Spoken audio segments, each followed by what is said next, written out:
Hello, everybody. Rich, back at you after a very long time with Prep U. So, how y'all doing? Hope everybody's doing good. I hope you all had a great summer. Man, time totally got away from me. About 6 months ago, I started feeling that I was doing too many videos because my videos were getting like 100 hits, 200 hits. It was really bad. I mean, I kept the subscribers up. Thank you very much. I really appreciate that. Still around 3,600 subscribers, which is really nice. But I just took a step back, did a bunch of family stuff that I needed to do, and one thing led to the other. And here it is, like 6 months later, and I hadn't done any videos. Well, I'm back. And I've got a whole bunch of ideas for a whole bunch of new videos. I got video ideas for a year and a half from now. So we're going to keep coming at you a little bit more time, uh, often, I should say, to get the prepping back in. Because let's face it, it is definitely a time to be prepared. And let's face it, this is September, almost over. Gosh, next week is October. So if you haven't put your Halloween decorations up, which I hope you haven't, um, put them up in a week. That's what we're going to do. Anyhow, September is preparatory, prepping month, whatever you want to call it. Uh, Federal government has designated it as preparedness month. So this is a really good month for me to get back into it and talk to you. Oh, what are we going to talk about today? Well, it's interesting. I've got a little brochure in the mail, and now I can't even remember. Oh, National Rifle Association. Go figure. One of my favorite organizations. But anyhow, it is a little brochure, which I'll take a picture of this. All right. It's on both sides. And if you're an NRA member, you probably got this. I will take pictures of these and I'll put them on the Facebook, Prep U Facebook, so you don't have to write anything down, or you can keep watching this video. That'd be great. But it is a travel tips for folks over 50. Well, there are some differences between travel advice for people that are 50 or 40 or 80 or 20. There's different things you have to think about um, when you're traveling. So what I wanted to do is, since a lot of people are getting to the point where now people are in school, especially people that are over 50, 60, like I am, this is a great time to travel because all the kids and parents are at home. Their kids are in school, parents are back to work. It's a great time to travel. Also have to remember there's a lot of snowbirds from up where I live heading to the southern states for the winter, especially like my grandparents used to do. They would leave the day after Christmas and wouldn't come back till March 1st, which was my grandfather's birthday. They would just hang out in Florida, and there's a lot of that. And so there's travel tips for that. So I want to go through this. But if you're, a young person, you're single, just married, you got kids, these are the kind of things to think about. And I'm also going to throw in some extra tips for your safety as I read this. So let's go through some of this stuff in here. It says, they talk about going overseas and not to trust the drugs, the over-counter drugs overseas. Um, they're like a box of chocolates. They say you never know what you're going to get, and there's a really good thing, like I've talked to in some of the other videos, of over-the-counter medications that you should carry. I mean, it's obviously antacids, anti-diarrhea, especially for going overseas because you don't know what the food's going to do to your system. We here in the States are used to a certain food quality, certain type of food, certain spiciness of food. You can go overseas and have an issue. Sunscreen, got to carry sunscreen. Cough and cold medicine, hydrocortisone cream, motion sickness medicine, antihistamines, and insect repellent. You also probably want to carry, if you like Tylenol, bring Tylenol. If you like Advil or Aleve or whatever, if it works out for you, you want to have those packed and take with you also.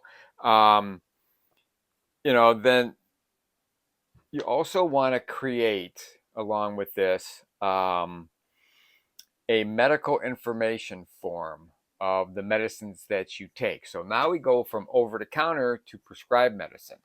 I know it can be costly, but the best thing to do is see if you can work it out with your um, physician who's prescribing you medications to see if they can give you an extra. Let's say you're going overseas for a month, 2 months, okay? Or at least another month to complement what you're taking, because you don't know if you're going to get back. You don't know if you're going to lose it. Keep it in separate locations, separate bags, in case bags get taken. You always want to keep life-saving or medicine that you've been prescribed to save your life or keep you healthy on your person.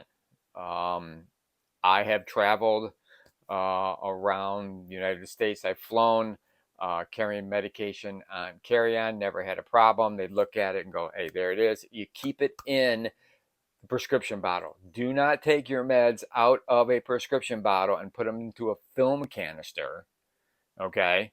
And expect TSA or whomever or customs to go, prescription medicine? I don't think so.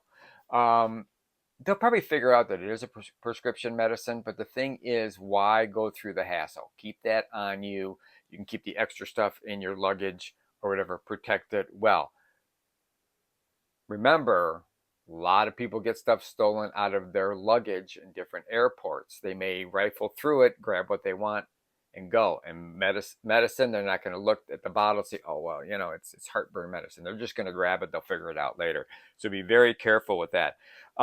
Medical information, passport to carry with your wallet, in your wallet. And this is, especially if you travel alone, um, you want to have all this information there. Things you can add. You can add your name, address, and phone number. Friends and relatives who should be contacted in case of emergency. Your personal physician contact.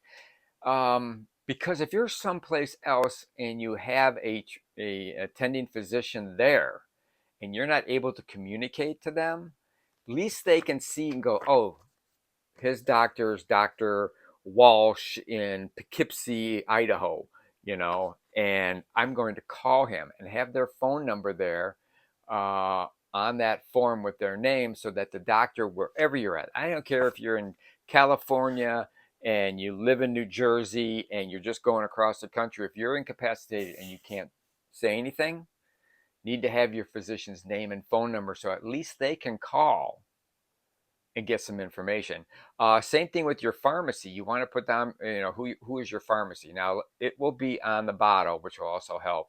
But you also want the pharmacy and your pharmacy number. It's another way of tracking you. And we talk about tools in the toolbox. That's why we talk about having all these different things for prepping.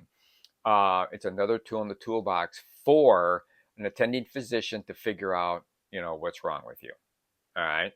Um, and then current medications, both prescribed and over the counter. A lot of people take over the counter medicine for whatever reason. And any known drug and food allergies. That's huge, because if all of a sudden you have an episode or a seizure or something, and they ask, okay, well, what did he or she eat? And they said, well, this, and then you find out that you're allergic to shellfish, but they never said shellfish was in the dish. Well, that's going to point to an allergy, and it's going to help them out. Um, and then also you want to have the name of your medical insurance, okay? Because there's a lot of places that won't do a darn thing unless you have medical insurance. I mean, I've heard of some cases where some hospitals won't even take people that don't have insurance. They ship them to another hospital. Few and far between. Normally, all hospitals take it. They get in trouble these days. You know, um, Something else to find out about is the destination that you're going to. If you've never been to a location, um, find out. Ask friends. Facebook is a great way of saying, "Hey, I've never been to this country in this region. what is there to eat? How are medical services? How is transportation? All these questions that you want to find out, which you don't want to do if you use Facebook or whatever to find out about going to locations. Don't tell them when you're going. Don't tell them who you're going with, especially when you're going, because it just leaves it wide open for somebody to come to your house and steal everything you have. Um, but on the flip side to that, when you do go places, and I don't care if it's to the next state or to across country or across the world, let somebody know, a friend, a relative, or whatever, your itinerary, okay, your plans, who you're going with. You want to have all that stuff. And also, you probably want to have some check in times with people so that everybody knows that everything's cool and all that, your kids or whatever, to keep in contact with them. It's really kind of important, so they can kind of follow along, and it's kind of fun to send them pictures and stuff like that. Just don't post them on Facebook or whatever you're into, Instagram or all that kind of stuff. um, you know um, what else do they talk about? Like I said before, take more prescription medicine than you think you'll need. Ask your doctor for duplicate prescriptions. Put your pills in your carry-on. We already talked about that. Adjust your schedule of prescription medicine to account for time zones. Okay, this is really important. I'm not a doctor. I did not stay in a Holiday Inn Express last night, so I don't really know how this works. I don't know if your body stays on the same schedule. So if you go backwards in time and you're supposed to take medicine at, say noon, and you're now in England, which is, for sake of arguments, 8 hours earlier, do you take that medication at 8 a.m. in the morning? I don't know. Do you know? Probably don't. So I would definitely contact your physician before you're going out of town. Say, hey, this is where I'm going to be. If you're going to California and you live in New York, it's no big deal. Just stay on the same schedule. Um, but I think, like heart medicine or other types of medicine, you have to be very, very specific on when you're taking your medicine. So just be really careful. Um, if you're susceptible to motion sickness, make sure you have some kind of motion sickness pill or patch or whatever you take. It's always good if you have motion sickness before you go on a big trip. Test it out.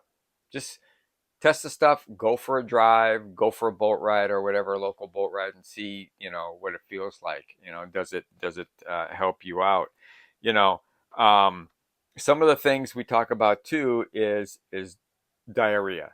For travelers, huge. I already talked about this earlier in the video, that foods made in different countries might not be very good for your digestion because you're not used to that kind of food. And some of the foods they talk about are custard, pastries, desserts, raw vegetables, cold platters, um, raw eggs, or unpasteurized cheese. Um, the thought of eating a raw egg is really disgusting to me, but some of you out there are doing it, especially you weightlifters.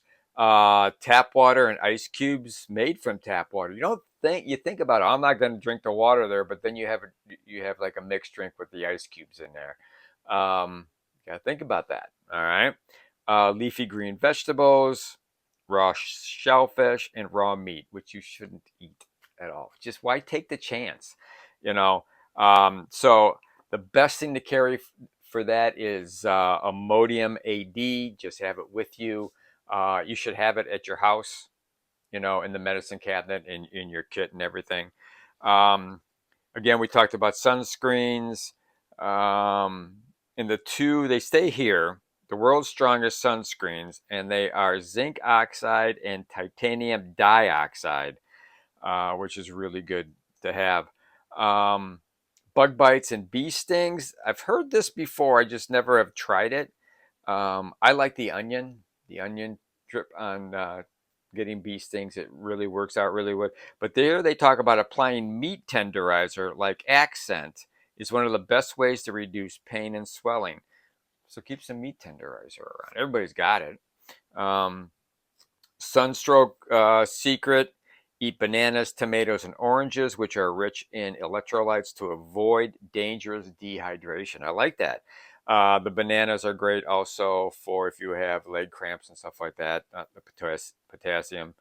Um, Here's something that is kind of not, people don't think about, but it's really important. Never wear or take brand new shoes on vacation with you, because if you do, you're also going to need band-aids and other things for the blisters that are on your feet. So always pre break in your shoes. It's really, really important that you do that. Sandals are the same ways. Okay, break them in.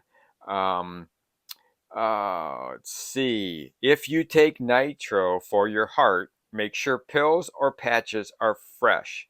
They will lose potency over time. We have a great video on medication. We got our information from the military who did tests on over the counter medication. They also did tests on cans of food and stuff like that and how long they last beyond freshness date. But typically, your over the counter pain medications are good for years. It's just that after a while, the potency will wane. If you've had them 10 years or more, probably time to get rid of them and buy something new. In the larger bottles, then you can keep in life forever. A couple of physicians commented on the video saying, "Yeah, but antiseptics and like Neosporin, also Sporin, excuse me. My wife corrects me all the time on that one. You'd think I'd learn by now. Neosporin, um, those go by the dates, because when they say they're no good, they're really no good. So you want to make sure they're correct. Some medications, heart medication, nitro patches, stuff like that, don't take a chance. All right. We all keep preventative medicine in our kits and stuff like that. Is you need to have a schedule that you double check all the dates on your stuff and get rid of them when you need them. Sure, it's costly, but so is death. Although you don't know you know, you don't know you're dead, so it didn't cost you a dime. And then they say here, if you take insulin, carry a prescription for your syringes. Many states and countries will not sell them to you over the counter. If you if you can't get syringes where you are, contact EA for help. That's your embassy. All right. The American Embassy, and they will give you a help. And that's very true. Anywhere you go, um, the embassy, the local embassy, will help you out of a lot of things. Um, yeah. So, I mean, just think about the different things that you do on a daily basis. I've told a lot of people, they go, well, gosh, I can't remember everything I do and all that. I said, well, keep a log at home. What do you do at home? When do you eat? What medicines do you take? What's in your medicine cabinet? If it's in your medicine cabinet, you probably want to take it with you. You want to take it with you if you're just going camping up in Minnesota, or if you're going to lay out on the beach down in Florida. You want to take it with you. Um, Also, talk to your doctor, your physician, because some medication, not affected by the weather, but when you take it and this, what you're doing, if you're strenuous or heat and you perspire a lot, um, can cause the medication not to work as well, so I'm told. But that's really about it on this video. Like I said, this was travel tips for folks over 50 from the NRA. And like I said, I will post this. But when we go on vacation, we have to think. We have to think about what we're going to need, and you know, what are the possible scenarios. I also suggest a full medical kit with you. Um, you're not going to probably take with you, if you're flying on an airplane, because it's just weight. You're not going to take a full trauma bag with you. like you would if you were going in the car, like I do. It's always in the car. But you're not going to take, tourniquets or Israeli bandages. You're not going to take, you know, all the things that you would need for a trauma event. But if you're going on vacation, you should definitely take Neosporin, several different kinds of band-aids, um, and whatever else you think you might need. If you break a finger, if you sprain an ankle, or whatever. But wound care is probably the number one thing that people don't think about um, until you need it. Okay, and just having some bandages and some Neosporin and stuff like that around, an ice pack maybe. Be careful with ice packs though. In one of our videos, we showed you what happens when an ice pack breaks prematurely and gets all over your stuff. You end up throwing it all away. But that's it. Let's stop right there because I don't want to go too far. It's been a while. I could go on and on and on. We'll have more videos coming up for you in the near future. But I just want to say thank you for sticking around. I really appreciate it. And I want to thank my subscribers. I want to thank people that are watching these videos for the first time. Please take a look at all the videos that we have. We have 360 some videos. Some of them are being updated, others are being deleted, but we're always going to bring you more. And I've always said, a lot of people look at the fluff videos and they get a big kick out of, these guys that do goofy things and goofy stunts, but they're not going to save your lives. Videos like mine, prepping videos, videos for protection, videos for driving safety and whatever are going to keep you and your family alive. So these are the videos you should really be looking at, and look at the other ones every once in a while for comedy relief. But as we always say when we leave our videos, we always say, always be aware of your surroundings. And I don't care if you're in France, California, Florida, down the street, or in your own backyard, you have to be aware of your surroundings at all times. Always have at least, very least 3 months of food per person in your house, and anybody that might bug out to come to your house, you need the food for them, especially if they have infants and they're coming here and you don't normally keep infant supply. Don't forget about your pets. They need food for at least 3 months, at least 3 months. The flip side, if you have to bug out, make sure you have available at least 3 weeks of food available, unless you have caches set aside along to wherever your bug out site is. And we have videos on all this stuff. If you're new to us, they're all there to take a look at. And last, what we always say, please prep like your life depends on it, because your life and others depend on it. Thanks a lot. Good to see you back. Take care.